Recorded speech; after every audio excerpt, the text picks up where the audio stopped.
Hi everyone, this is AJ with Adventure Company Gaming. We're bringing our Armory event finals from last Sunday. Not only the finals from our final Armory event from last week, but also the finals, what were we call the store championship for Yeah, this was the store championship. for the coveted cold foil cold brew promo. KO got second, and the cold foil brew went to first. And this is pretty much for 1 and 2 right here. Mm-hmm. All right, so it looks like I'm on your right hand side, and one of our local players, local legend, Alex, he's playing Katsu on your left. Local legend, top 10 in America. So, siding here, what do you think, Andrew? You play a lot of Ninja. What do you think? What do you think he'd be siding as soon as he sees Dorinthia flip over?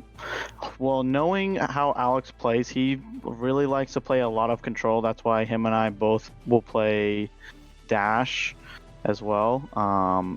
We've both been talking about it. When it comes to Dash, you have a little bit of control variant there as well. And I know he really loves his control with Ninja over the combo. So usually he'll probably just throw in all the unmovables if he has all the defense reactions, just basically for every way to just slow you down and make sure that he can keep going. And just basically, it's like a ticking time bomb with those Kodachis. Like every turn, he's going to at least have a blue so he can pitch Kodachi, and then have something else to swing with to also threaten that mask of momentum. So it's something where typically you really would just want to stall out the game and just scratch you to death as more than anything is how you do it against the warrior there. Oh yeah, you're gonna be blocking, as you'll see, blocking quite a lot. Yeah, and from what it looks like, I don't know if he's looking for like a specific card to take out. I don't know if he has a deck that's just, because its stall is built to just have every card in his deck, like no matter what the matchup. Or if he even like had some like side techs against a possible wizard, which I don't think he was expecting at our locals, but yeah, it looks like he's literally just playing with his full deck there. So I don't think he's even siding against this match. Typically he'll go as close to 60 as possible, just because him and I personally have talked about this before. It's the best way to see consistently exactly the cards you want for your combos, and just for like your big swings when you go like Kodachi, Torta Tempo, Drone of Brutality, Command and Conquer. Like that's another thing. Command and Conquer is also a very big one against Dorinthia. It's something where if they have something threatening in their arsenal and you can go Kodachi, Command and Conquer, then they're sitting there having to either dump half their hand to block it so they can protect it, or they have to lose whatever's in their arsenal for their big turn they're about to have. Yeah, and I can tell you, when I was siding, funny enough, I know he plays control, and I actually do tech in the snags for Ninja, but I did side those out for this matchup, just knowing that I was going against control, and I wasn't really worried about the added damage, so I did take out the snags as well. Yeah, see, the only thing... Oh, sorry. Go ahead. I was gonna say, it's hard to tell now that the game is getting started if he actually did side out, just for how big the decks look. I know he doesn't double sleeve, but he does double sleeve. Oh, he does. Oh, that's why it looks confusing. Never mind. So yeah, that might be why it looks like he still hasn't sided anything out. But yeah, other than what you mentioned, unless he, like I said, had any cards expected for Wizard, I don't know what he would side down to a 60 in a control deck against Wizards, or Warriors specifically. So you're going to see me open up here. I kind of didn't want to do this because it's not as impactful going first, because if they block it, they still draw up, but the hand kind of just lined up to kind of like, it was just a good opportunity to just kind of drop some stuff in early, try to get some damage in. Chip in some damage if you can start off. I mean, if you can get a counter on that Dawn Blade, you can just keep going from there. That was kind of my thought process. And another thing too is I had the Spoils of War in the Dauntless, and I do actually play the one cash in. So I was like, anytime I have the opportunity to try to get some copper, I'm gonna go for it. Yeah, always flexing the copper tokens. Then you're just like, oh, do I play cash out? Do I have it? Not only that, but that Dauntless is going to make it so that if he has any defense reactions, which control deck usually has an abundance of, it's going to have him at least pitch to go ahead and play it for his first turn. The only thing that always throws me off when when your opponent is the one going second is that they can kind of like trim their hand down if they have some cards they want to keep, or if there are cards they want to get rid of, in order to make the first turn when they draw back up to 4 a little more impactful themselves. Right. So I am swinging for 3, 6, 7, 8 here, and I believe he's blocking for 3, 4, 5 so far. Correct. The 2 weapon equipments early, or getting the battle worn on 2 of his equipment early is a pretty good plus for you. Yeah, and you do see he did pitch for the Fate Foreseen. The glare's kind of hiding it a little bit, but that is a red Fate Foreseen. So I believe he blocks all of it. That's 9. Yeah. Yeah. But so forcing him to have to pay for it too is also good, because like you see he defends with the E strike, so that shows. I think if you can see it when he hovers over the light, I think there's a flick flack is what he pitches with too. Yeah, he so that's a flick flack. Yeah, so that's another defense reaction that goes to the bottom. He's not going to see for a while, because that, even though it's a blue, it's still something he can use for his Kodachi swings, and he can use it for Katsu ability, and a bunch of other stuff. Like, it's something where having those blues in hand is really good, especially because you can put more pressure on the warrior than that way, and still do like combos and whatnot. And you can see that Command and Conquer he's got there too, like I was talking about, because you have that arsenal there. Immediately going for it. Whatever he has in hand, he didn't want to do anything with it, so it looks like he was just going for the Command and Conquer swing and didn't want to do any sort of Kodachis. Right. He immediately played the Command and Conquer, probably telling me that he wants to arsenal a card this turn. They're going to be doing that a lot, because playing the defense reaction from arsenal is a lot more painful against warrior. Especially if it's unmovable.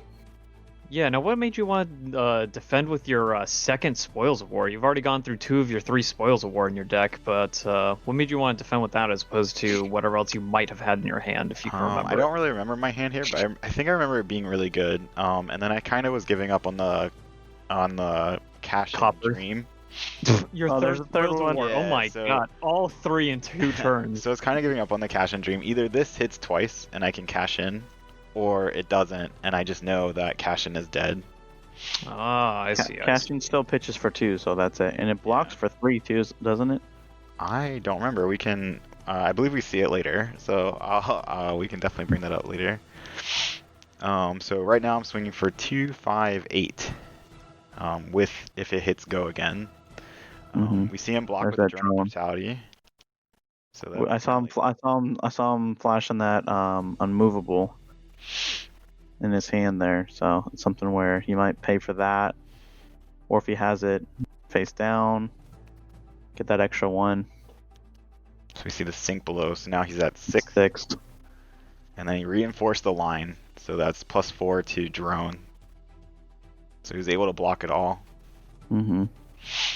Another turn with no damage getting in, and burning a lot of reds trying to get in there.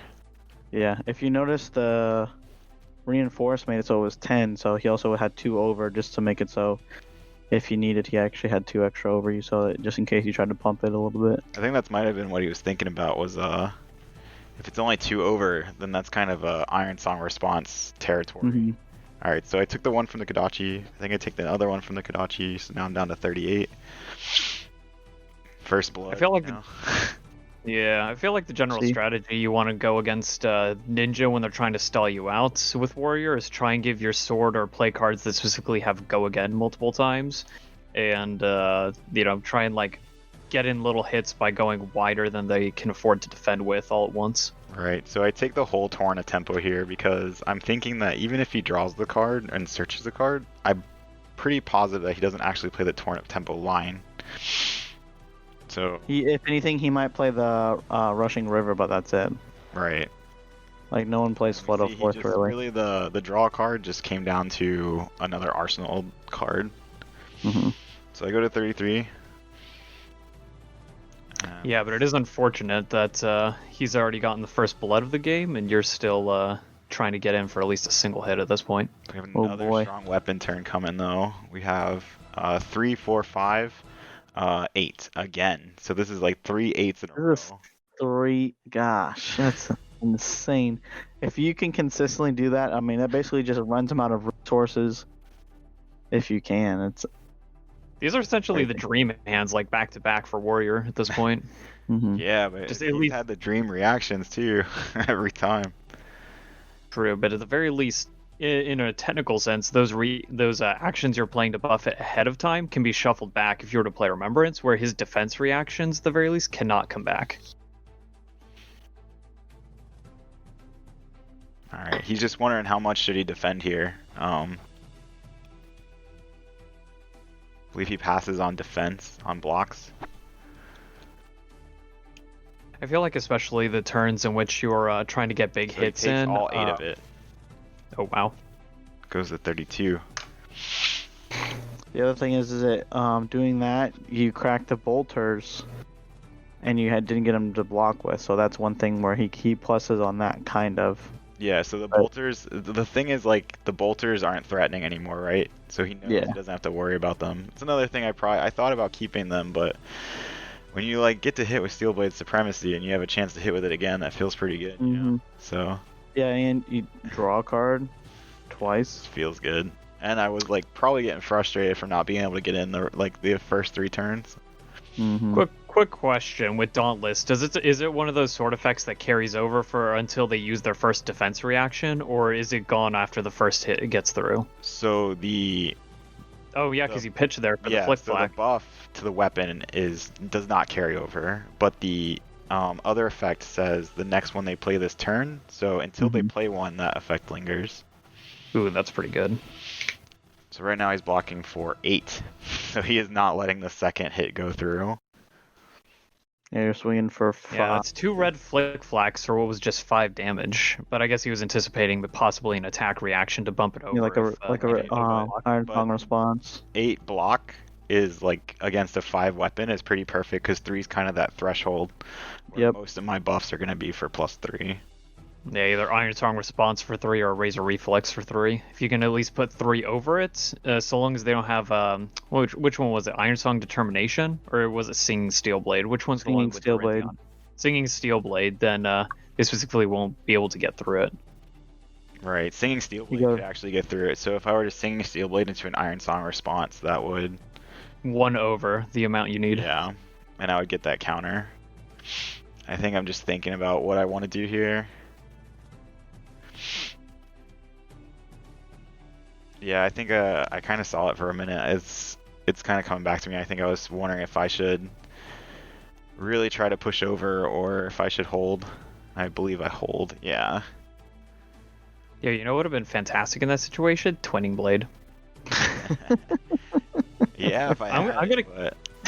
I keep telling you, man, you need to at least include 1. There are some turns where that card is just godlike. You need to have go again, though, so that's the only problem. That is true. The sword did not have go again there, so. Oh, it's true. It's true.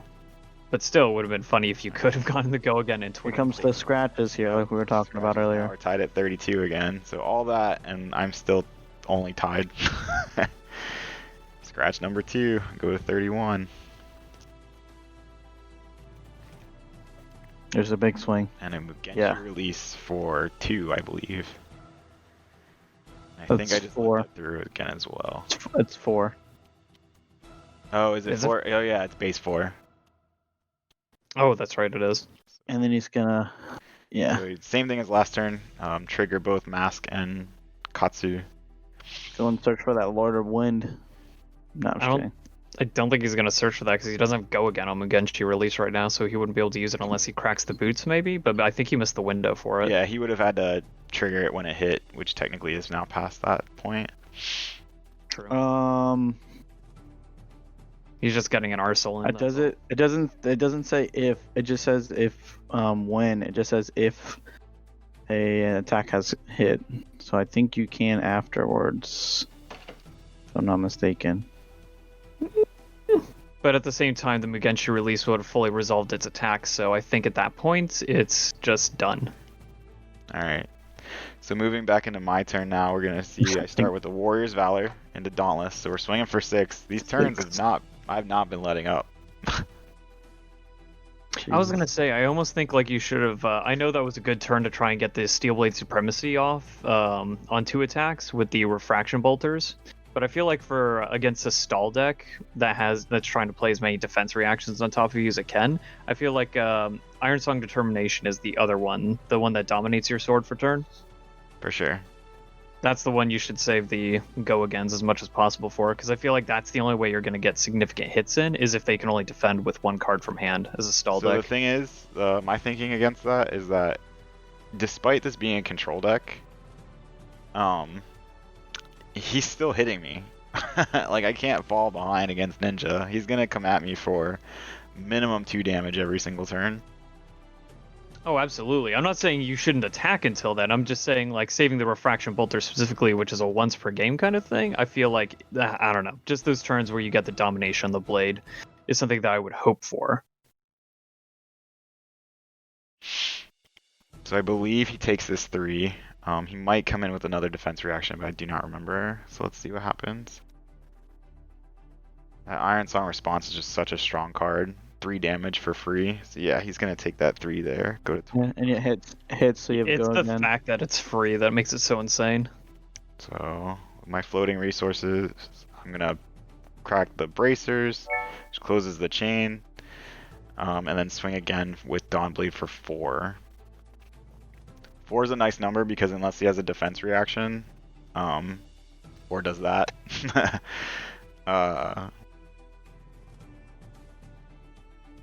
so he has a blue Flick Flack and he uses Mask of Momentum for exactly 4, but he loses Mask for the rest of the game.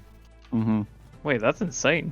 I was gonna say I've seen a few people doing that lately because I guess it doesn't trigger often enough for their liking when they want to save some other cards in their hands. I think but, he like, noticed that I wasn't afraid of the 3rd hit.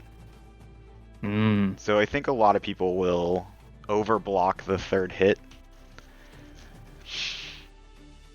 Well, so I think in this sense against stall, it's a little weak compared to, like, let's say this was the combo ninja deck where like getting that extra card and being able to trigger Katsu more consistently would be a Yeah. lot more devastating. I was just about to say that. It's something where it doesn't put as much pressure and control, just because you're literally gonna most of the time not have anything to combo off of. So unless you're using something that you can combo off with, it doesn't really affect much. Oh no, I completely agree, but that's what I think his thinking was, if I had to guess, was he noticed that 2 turns in a row I let the 3rd hit go off without even worrying about it. So I think he was thinking like, oh, it's not doing, like, usually someone will overblock the 3rd attack and start to run themselves out of resources, but I was not doing that. I don't think I was willing to do that. And he was like, oh, I can just stop this counter very efficiently if I just use the mask.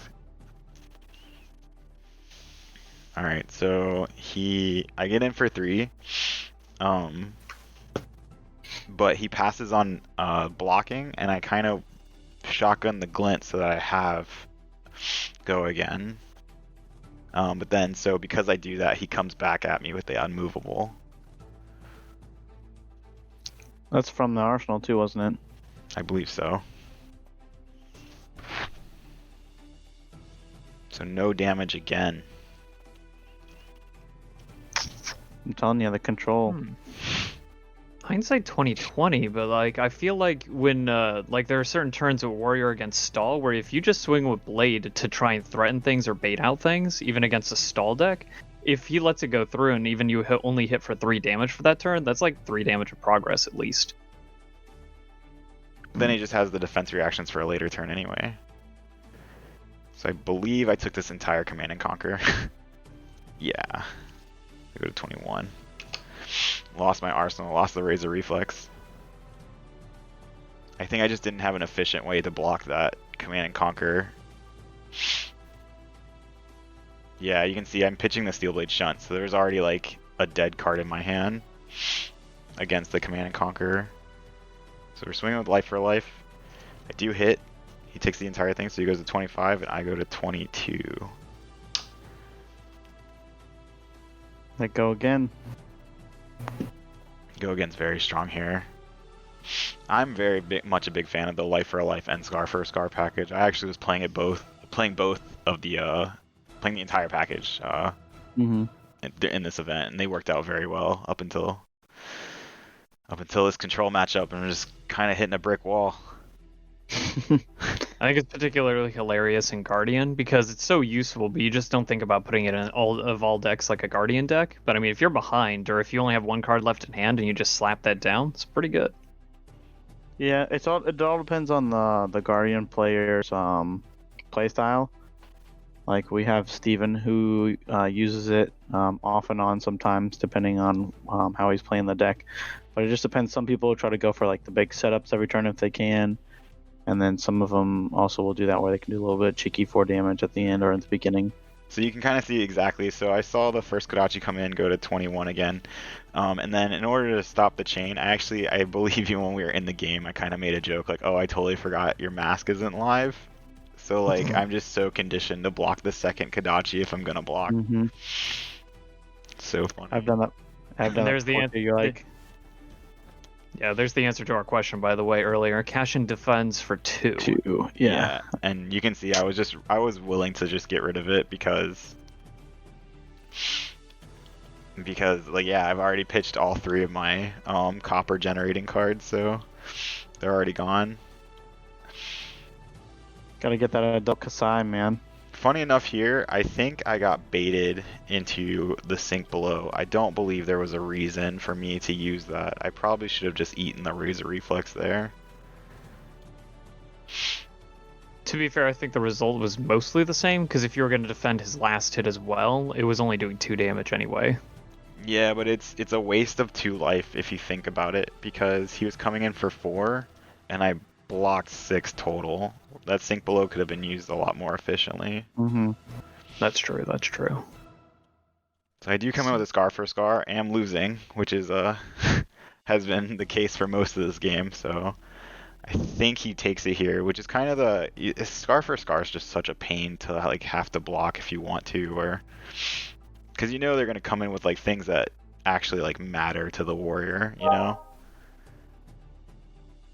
Yeah, I remember I lost a game early on 21. because against the player I was playing against, I decided to defend too many Scar for Scars early, putting my hand size down too low to where I couldn't like retaliate or even build anything on my own turn. I think that kind of swung the whole game in their favor down the line. So this may look confusing to some people because he's already blocked with breaking scales. This was something he was doing throughout this entire tournament, where you can still block with breaking scales. It does just add another counter. I asked him about it, and he said it's kind of like to throw you off from like, because a lot of times if you just say move to reactions, they kind of know. There's like a feeling, right, that you just have the defense reaction. But like if you use an equipment, then you're kind of going through the motions in a way that like you don't necessarily know. It's not as obvious, I guess, is the thinking there. Funny enough, technically anything that has a defense value, like other equipments, even if it's 0, you can just throw it on the you can just throw it on the you can just throw it on the chain link to defend anytime. These Kodachi hits are just so brutal.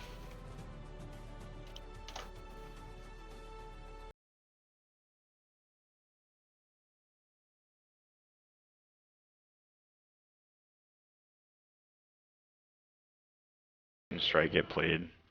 I believe. Yeah, he did +2. He did defend for 1 in the very first turn, but and this is the second one we've seen.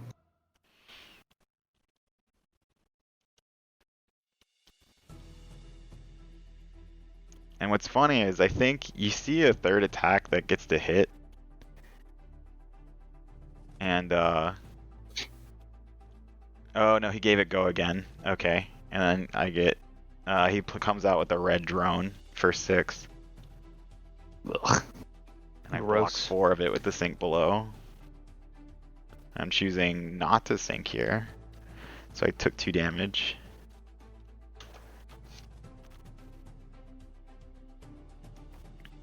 You can just kind of really see the power of this control deck, where it's so hard to get damage through. And meanwhile, they like all I need is 1 card to at least like chip away.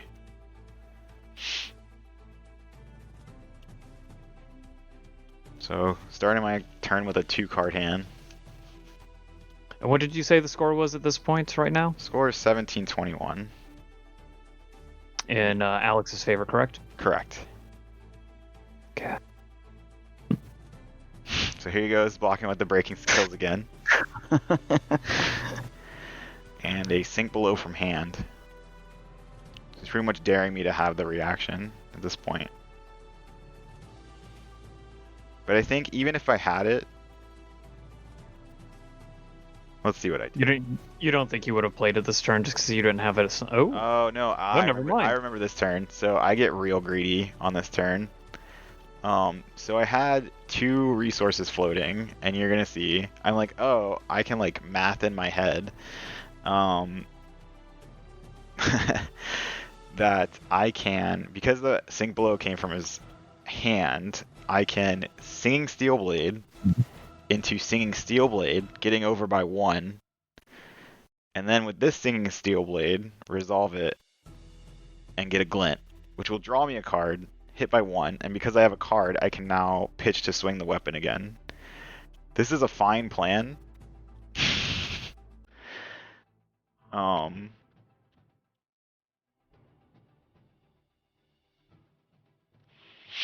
But I believe you'll see what happened. And so this is probably like one of the turns in the game where you look back and you say like maybe that was not, I probably shouldn't have done that, but in a way, like if it goes through, then I just pressure him so much more. But as you can see, he has another the defense. red fate foreseen, so that plan is quickly shut down. I was gonna say, if he just has one more defense reaction, that's all over. Yes. Ooh. The one nice thing is you do have to burn through those defense reactions at some point. But maybe that wasn't the point to do it. Yeah, if I was Alex right in the situation, I'd be pretty happy about defending all that. Right, he's getting up on those counters too. You might eventually have to get 2 dice for those counters. So we see him coming in with a red Soulbeast Strike. I believe I take all of it. Should be 4, right? Go to 13.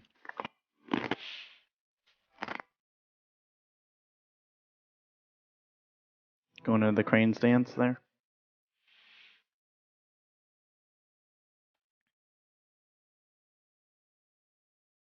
I think he's debating. Not really sure what that last card in his hand, but I think he decided not to resolve Katsu. Yeah. And then he's not even going to arsenal the card. Oh, I think I saw it for a second. I think it was another unmovable. So he couldn't even... I think he's just trying to fake me out. I don't know why he wouldn't put the in. I mean, he must have had an idea. Well, he wouldn't have had his hand on Katsu if it was on a movable, because you can't use a movable to do that. I feel like it was a different card. Maybe. The world may never know. I did see a Lord of Wind in his hand, so maybe that he was debating whether he should keep the Lord of Wind or not. That, though. Mm-hmm. So I do come back with an Enlightened Strike. Do you believe I say go again? Oh, absolutely. I feel like Especially if you start with it. Yeah, I was about to say, if it's your opener, unless you're going to be trying to bait out a razor or use a razor reflex to get over something, then go again is just the safer option for it. Right. Absolutely. God, Enlightened Strike is just such a versatile card. I think any card that just has choices on it is gonna be good, right? So he takes... Oh, there you go. There you go with the razor reflex. Okay. So it must have been, I believe I say +2.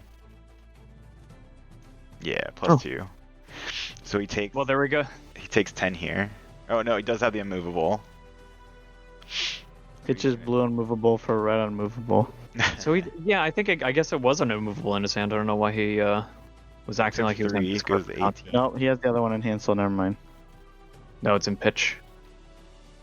He's got one in.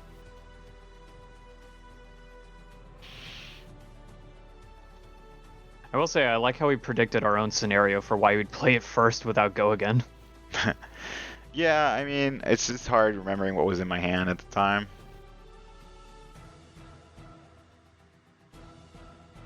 He opts to pass. He had one card in hand, so. Yeah, my tunic does go to 3. And of course, those Scar for Scars, I'm telling you, it's so good.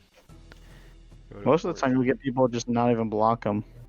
I will Yeah, say just like it's. there, he just takes the 4. I will say it's funny sometimes. You got to be careful though after you play them so often, because I've had a player use it against me when he was actually ahead on life, and then forget that he wasn't gonna get go again. So that was a pretty free turn. I kept him in. I kept all 6, the 3 Scar for Scars and the 3 Life for Lives, because I figured I'm going against Control Ninja. I'm gonna be taking those Kodachis all day long.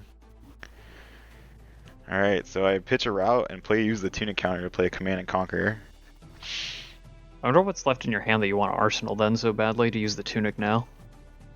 I feel like usually you want to save that for like when you want to suddenly use like a reaction or so kind of my like thought bait up. process with Tunic is a lot of times I will not. I will use the Tunic a lot of times as soon as I can, because I feel like every turn you sit there with the Tunic at 3 is one less Tunic counter you could have gotten. Mm-hmm. That's a good point. Especially in Warrior. Can I be honest? I think it's because I've been playing Runeblade so much with my Blood Sheath that I forget what it is to use how it is to use a tunic. To be honest. Look at this man, got 2 defense reactions in hand. Yep, go to 12. What's the score now? 12 to what? It is 12 to 14.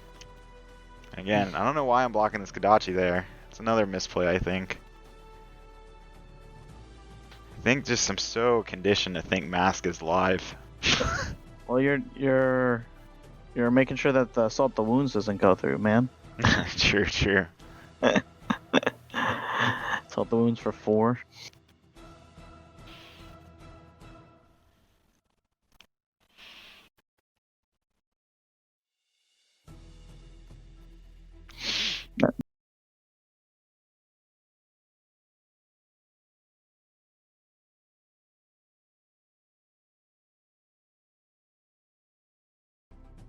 Alright, so I'm pitching a yellow. There it is. A life for a life. There it is.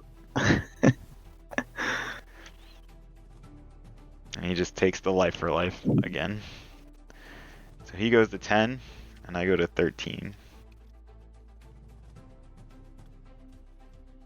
And right now I think I'm turning the corner. Like in my head. I'm like, oh, I turned the corner. I'm ahead. Finally, we did it, boys. Is that Sharpened Steel? That is sharpened steel, so Yeah. we're coming in for 6. That free +3.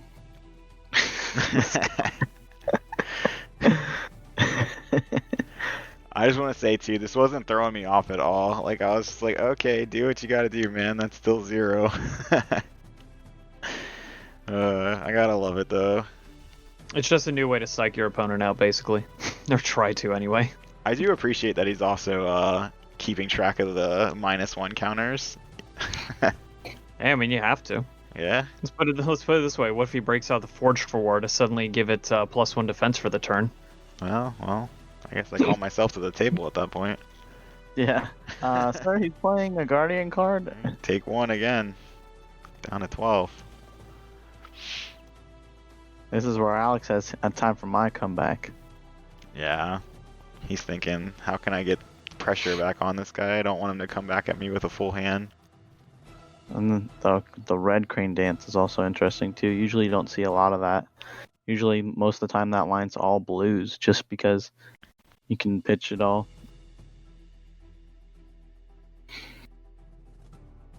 Yeah, I do shunt here just because I'm worried about the ancestral empowerment plus he still has, funny enough, they have a lot of -1 counters, but their effects are still alive. So Yeah. that's what I was worried about there.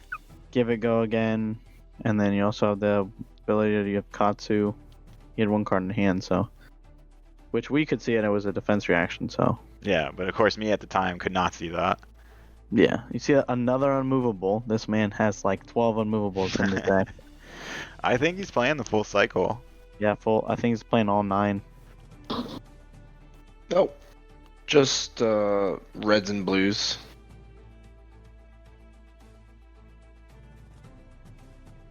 Oh, hey, Alex, what's going on, man? Hey, how's it going? He joins in. Last part of the commentary.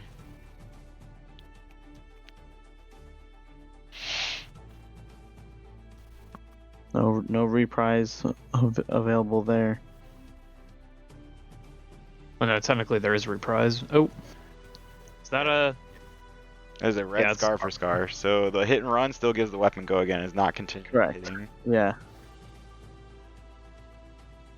So It looks like he takes 2. Yes, Yeah. drone only defends for 2. Yeah, so we're back to tied. My lead. Oh wait, no, he is One 8. I am still at 12. one thing I've noticed is you've never defended with the skull cap all game, which I'm interested to see if it happens here. He does. Yeah, he does eventually. Well, see, sometimes you feel like you want to save equipment for the end of the game, where it's like you want to keep as many cards in hand to swing back some tempo if you feel like you're falling behind. But at the same time, early game 2, there's some times where you feel like you just want to defend with equipment because you feel like you have some sort of really good play the next turn. It's a hard balance. I feel like we're going to see the skull cap defend here.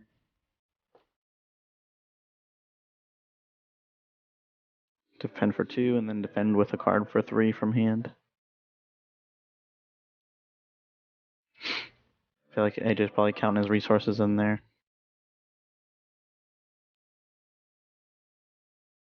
Okay. 1 would go over.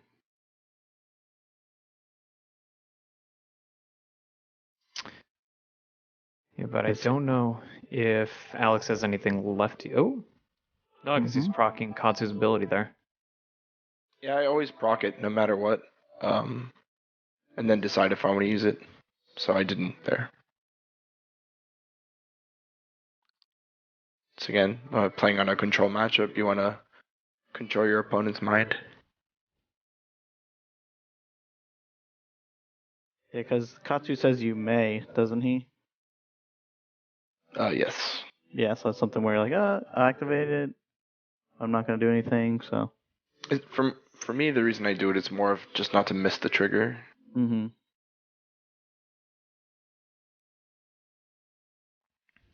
There comes another hit and run. I think at this point, I'm like, when I see the Dauntless, I'm like, oh, thank God he didn't play the Dauntless, even though it's a blue Dauntless. Yeah, because I look at your hand, and your hand is like literally 90, like, what's it called? At least 3 out of those 4 cards are, no, it's 2 out of those 4 cards are defense reactions. Yeah, but if it's unmovable, it's just like, it really sucks paying 4 for that unmovable. Mm-hmm.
Because you have, there goes another hit and run too.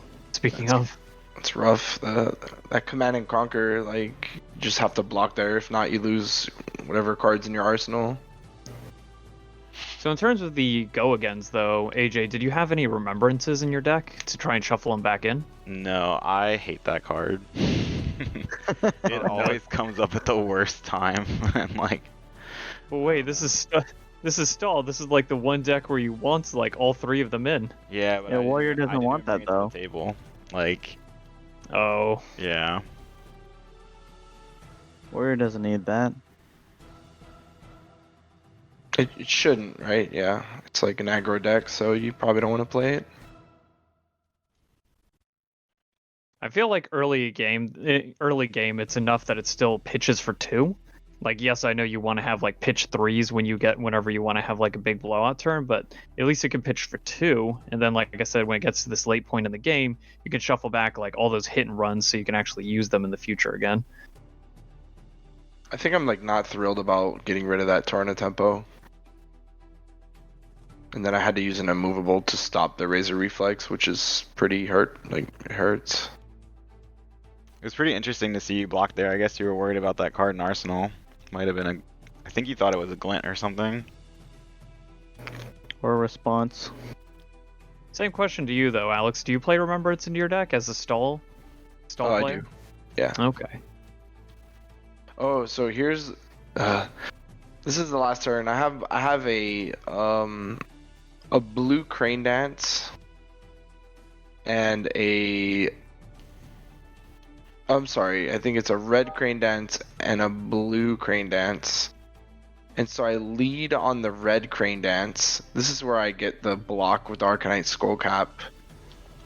And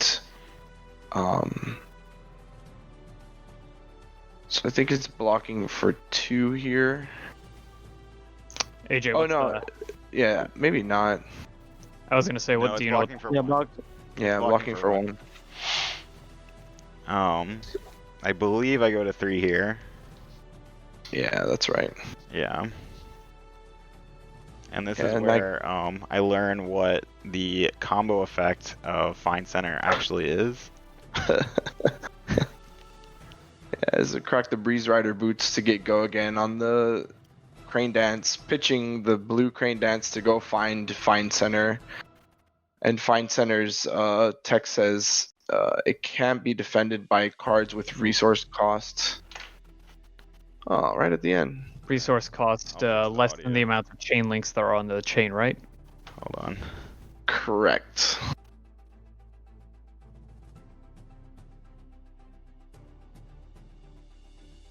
The decision that I was making in my head before I attacked with this Crane Dance was I had a blue Crane Dance in my hand. I could have pitched the blue Crane Dance and tried to do Kodachi, and then red Crane Dance.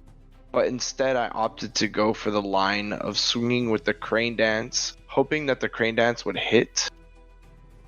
So that I could crack the Breeze Rider boots, trade the blue Crane Dance up for a Find Center. And the Find Center says, if this card can't be blocked by cards with resource cost than the number of chain links you control. So in this case, I control 2 chain links. So if he has anything in his hand or arsenal that costs 2 or less, he can't block with that. So it's kind of rough. What's And really rough is I think a turn or the turn before this, like one turn ago or the turn before that, I did have an out to this card. I do play 1 overpower, Yeah. but I think I pitched it or something. With the tunic, would that have saved you? So what No. would have happened there? I defend with Tunic, and then he cracks the gloves. Oh, Doesn't that's matter. right. He still has the Mhm. gloves. That's right. No, they had so many counters on him though. You're Weighs right. it down. If anything, it just reduces the damage done by Find Center. It only gives it 0.5. Yeah, so that's the game. Alex walked away with that cold foil crazy brew. well, Yeah, well, you walked away with it, and then I followed you. and we made a trade for it. I ended up with it, so I really appreciate that. And it was a good game. Definitely some lines of play I definitely could have improved there, for sure. Mm-hmm. I think the really big turn that kind of I wish I could have taken back, or at least like I look back and I'm glad I'm looking back on it now, is the turn where I go Singing Steelblade, Glint.